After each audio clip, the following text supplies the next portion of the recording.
Tinubu orders a sweeping security overhaul, demanding an end to the violence ravaging Benue, Plateau, and beyond. One question comes to mind.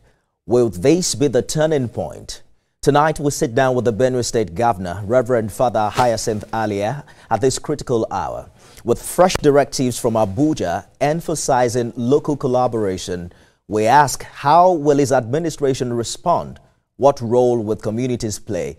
And after years of bloodshed, can this new approach finally bring peace? Executive Governor of Benue State, Hyacinth Alia, thank you for joining us on the program this evening. Good evening, Mr. Governor. Can you hear me? Reverend Father, can you hear me? Yes, you sort of faint. You are faint. All right. We're going to make that work in the course of the program. I'm hoping that you can make sense of what I'm saying so we can kickstart the conversation in earnest. Can you confirm if you can hear me clearly now? Yes, I can hear you. All right. It's been widely reported, Mr. Governor, that you and the National Security Advisor may have differed on the security crisis in Benue.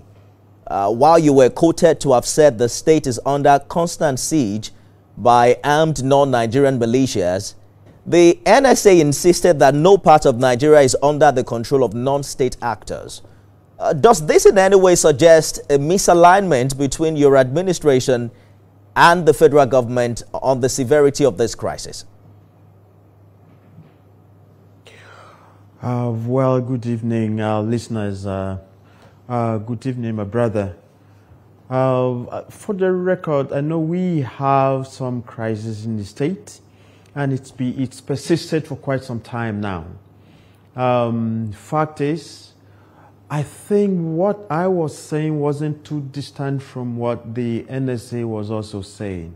We all established that there is a problem in the state.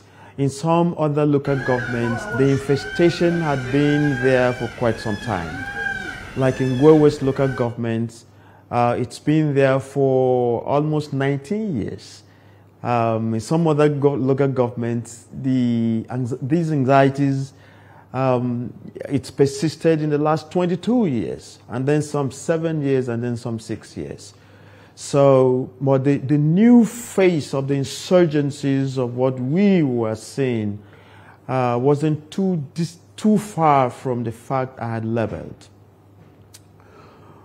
What we saw and had been saying is the invaders would come in, attack, kill, to conquer, and then occupy.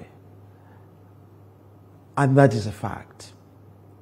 It's a new face sort of what we see. Before now, they could come in, there was a route. They walked from wherever they came from, passed through the state, and then went further south and then southwest. But then with the increase in population and then the farming interest and all that, those spaces are no longer there.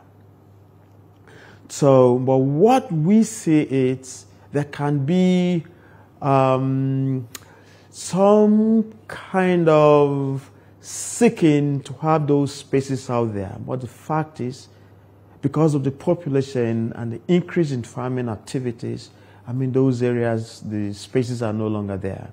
All right. What we experience that is even most troubling is those who come to attack us, the terrorists who come to attack us, the murderers who come in to attack us, don't come with any herds. There are no cows accompanying them. So granted that there were armed herders, they came, attacked, but then went back. What the attacks we're experiencing now is they come in without herds, attack, they're fully armed with the guns to their teeth, the AK-47 and 49, attack, move out, after a little while, then you see them occupying the space. So this is the new wave of the carnage we've been experiencing. I hear you clearly, Mr. Governor, and I think that you have been very articulate with your position on this and how these people go about their, dastardly act. But my question really focuses on the approach, if it aligns with what the federal government is doing, because the NSA, when he visited Benue, said that government had done fairly well and that government wasn't doing badly. Do you agree with him? Is that a genuine assessment as regards the effort of the federal government in Benue security crisis? Oh, yes, a very perfect assessment. Before we came in the last 1 year, 9 months, we heard all kind of convoluted stories, 100 killed there, 500 killed over there, like that. But what happened was 17 local governments were in the front lines of the attacks. So we worked hard, and then it came down to 9. And then what we speak about now, those that are in the red lines, in the front lines, are 6 local governments. We have done so much as a state. We bought, in support to our security heads and apparatuses, 100 trucks, 600 motorbikes, and then we reinforced and empowered some more, the joint task force we have, and then we reintroduced another one, a joint task force again. We've also brought in the Civil Protection Guard, and all these are supports to the primary mainstream security personnel that are in there. So at some point we had experienced relative peace. In some local governments like Guma, Makudi, part of Gwe East, people had gone back to the farm. But remember, particularly in Guma local government, we have a very large IDP camp. They would go from the IDP camp onto their farm, do the farming, but then get back to the IDP camp. We have also crafted the Benue State durable solution for the IDPs. And the intent is very simple, to get them back to the IDP camps. Remember, the infestations of all these insurgencies have been there for quite some time. They were disbalanced from their villages for a very long time, spanning over 16 years. So I now appeal to them that we have accepted the fact that we've had these attacks by the armed headers, and then the new face we are seeing now combined. But at the end of the day, with the support the federal government keeps giving us, we'll get you back home, and that is where we are. The federal government is so much tried for us. Of late, the federal government, through the IGP, sent 2 armored tanks to us, and then also the Mopo personnel are just increased in the state now as I'm speaking. So we have gained a lot of support from them. I hear you, Governor Alia. Allow me to jump in quickly. There appears to be a long list of what government has done, but with the recent attack, it appears that government has to do more, because in your maiden chat, you also requested that the federal government has to do more. In that maiden media chat, you called for a reversal of the ECOWAS transhumance protocol in Benue corridor, saying that it had enabled the violence. Is that something you've raised personally with the president, who is ECOWAS chair? What was his response, and why hasn't this regional approach gained traction? No, that was just a presentation I had made. I haven't. I'm yet to brief the president on the current happenstances in the state.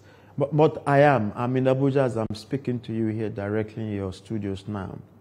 But why did I call for part of the ECOWAS protocol, the treaty on the ECOWAS protocol, to be reviewed again?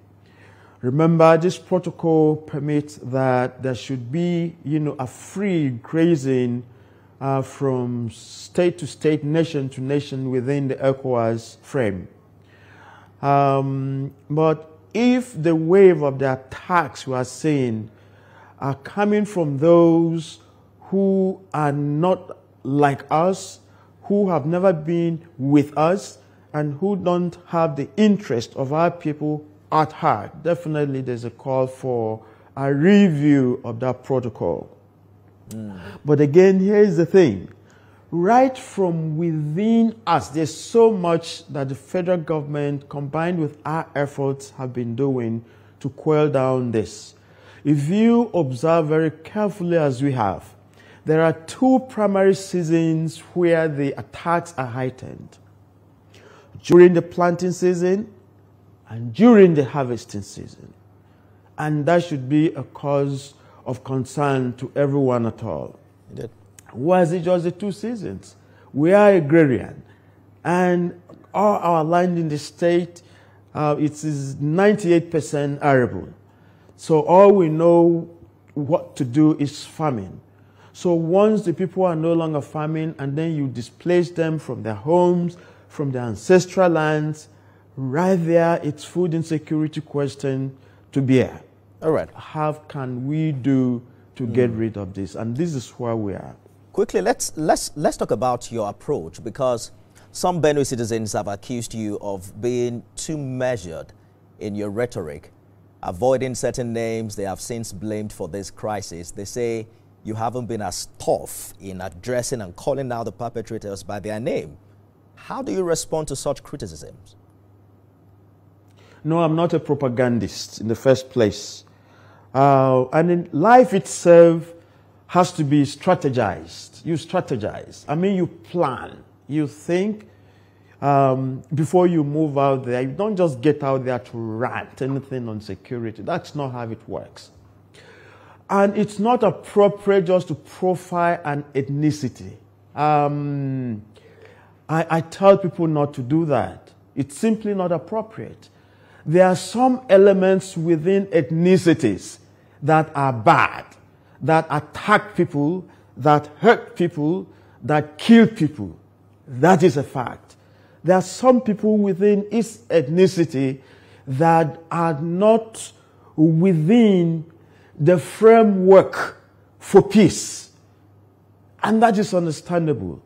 So my role is not to profile any ethnicity, that they are bad. I mean, how would it sound? Because I'm a thief man, you just come and then say all thief people are thieves. No, it's not all thief people who are thieves. There can be elements of thievery from amongst the thief people. That should be understood. So, I mean, we really need to be at par with common sense here. Certain group come to attack us. All right. Common sense. Let us attempt. We to hit know them. We identify them. We label them on the head, Mr. Governor, because what your people are saying is that this attack is carried out by Fulani headsmen, and you have come out to say no, they are not Nigerians. They are from outside the country. Can you clarify that and precisely just answer those who think that you are probably covering up for those that have been accused for this crime over the years? No, let me establish what I'd been establishing before. Even on that media outing, this is what I had presented. The first phase of what we saw in those insurgencies and attacks were the fact that a good number of people came under the guide of herding. They came to the house, and then within that range, attacks were made. That is one. So these, I tag them the armed herders. The new face that is in compliance and that is joined force with what we are currently experiencing is this. The people that are coming come armed. There are no cows. They don't come with cows. They come fully armed with AK-47 and AK-49. They come just by their numbers, attack, kill, conquer. After a few weeks, then they bring in their people to come and occupy. This second batch of people I've described now, it's what I've been presenting, are definitely coming from elsewhere and not Nigeria. We share border with the Cameroon. Then we share vast of our border also hooks up with Taraba and Nasarawa. So the question is, are there havens in some other parts of other states that these people are coming from to attack? I mean, the Benue state is just from within.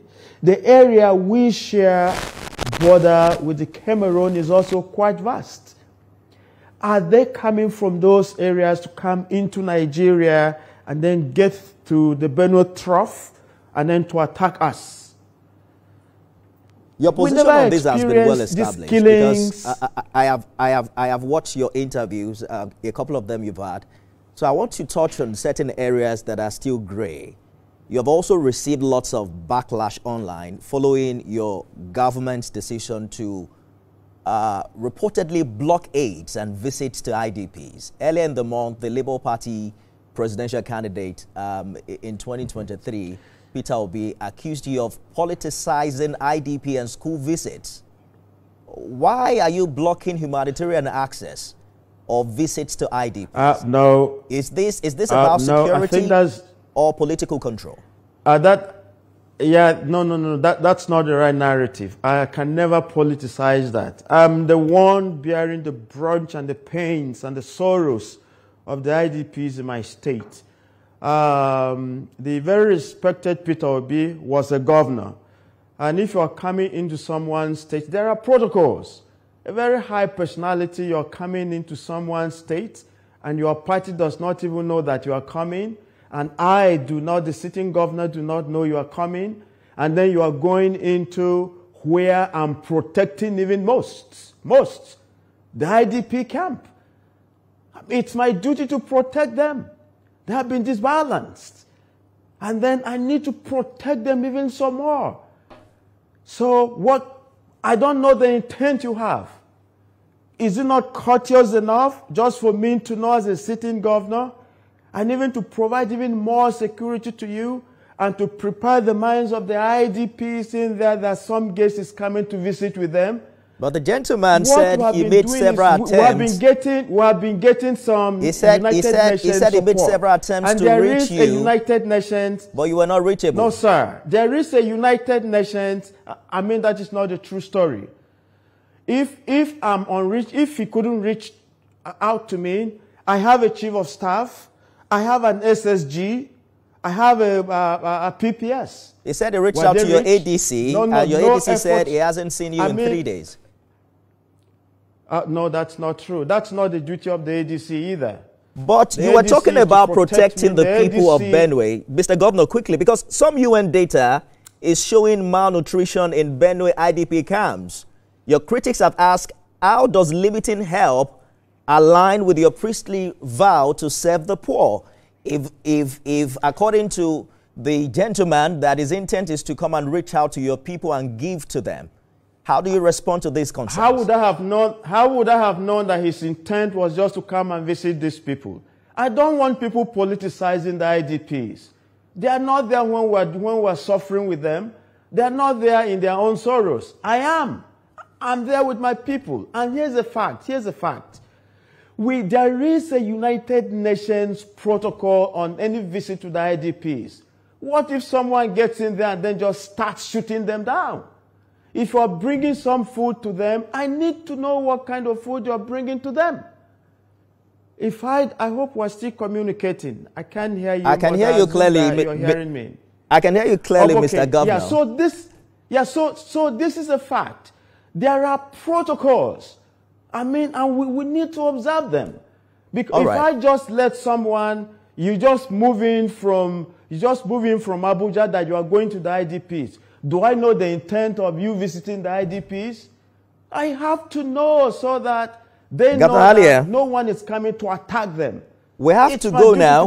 We have just about 2 minutes for this conversation. You mentioned earlier that you have made a lot of enemies among the elites because of some of the policies of your government. I'm wondering if you were suggesting that there is an actual sabotage of your efforts to fight this crisis. Are you? Oh, that's no question to that. You know, there's no question to that. So a number of people would prefer status quo. No development, no growth, no human development and all that. But if I don't do that, then why did I come in at all? I would have settled celebrating my masses where I was posted and just forgotten about everything. I've sacrificed my life in the last 35 years doing charitable work. I understand the plight of my people. I understand their pains and their sufferings. I understand their very little demands. Just support the much they are doing for themselves. Give them the good roads, give them water to drink, give them light to do. But there are people who perpetually feast on the efforts of these people. They don't want them to come to the limelight. What is wrong in paying salaries? What is wrong in paying pensioners? All right. What is wrong in bringing development for the rest of the people to benefit from? We have completely run out of time. We are going to find time to continue this conversation. Executive Governor, Benue State, Reverend Father Hyacinth Alia, thank you so much for talking to us on the program this evening. I'm very grateful. I'm looking forward to having some other chance again. But tell people not to politicize insecurities in Nigeria, particularly in Benue State. Our studios are always open for you. You can even come again tomorrow. We'll welcome you gladly to continue this conversation. Okay, my brother. Thank you, Your Excellency. That's our show today, everyone. You can watch it again at midnight and at 6 a.m. tomorrow. The conversation continues on X. Tag at Nifemi Oguntoye. See you again, sir.